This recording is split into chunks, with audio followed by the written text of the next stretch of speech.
नमस्कार, आप देख रहे हैं केडी भारत। एक बार फिर से अमेरिका के राष्ट्रपति डोनाल्ड ट्रंप चर्चा में है। इस बार वजह है कि उनकी नोबेल शांति पुरस्कार पाने की इच्छा जो अब किसी से छिपी नहीं।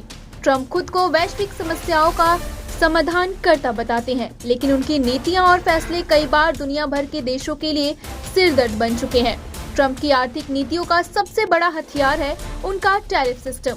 अप्रैल 2025 से शुरू हुए इस टैरिफ युद्ध ने कई देशों की अर्थव्यवस्था को झकझोर कर रख दिया।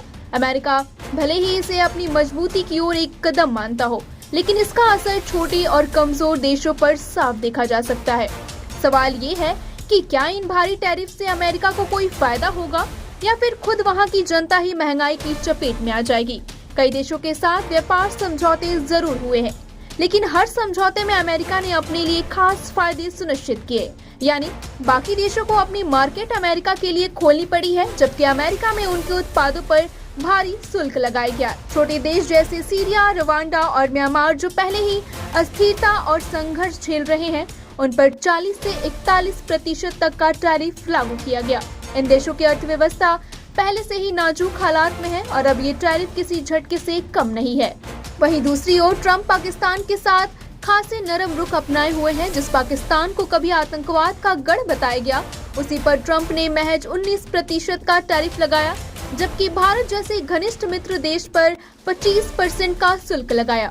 कुछ जानकारों का कहना है कि इसके पीछे ट्रंप परिवार के निजी निवेश, रणनीतिक फायदे और पाकिस्तान द्वारा ट्रंप 51वां राज्य तक कह दिया, जो अंतर्राष्ट्रीय संबंधों की भाषा में बेहद आपत्तिजनक बयान माना गया। इसी तरह गाजा और इजराइल के बीच युद्ध के बीच ट्रंप का गाजा को सी फेसिंग प्रॉपर्टी कहना भी सवालों के घेरे में है। जब वहां इंसानों की जान जा रही है, तब ऐसे बयान संवेदनहीनता का मिसाल बन जाते हैं। तो अब सवाल ये है कि क्या ऐसा नेता जो विश्व शांति की जगह देशों की आजादी और मानवता पर सवाल खड़े करते हैं, वो वाकई नोबेल शांति पुरस्कार का हकदार है, या फिर ये एक राजनीतिक ड्रामा है जिसमें मानवता कहीं पीछे छूट रही है। आपकी क्या राय है, हमें कमेंट सेक्शन में जरूर बताएं।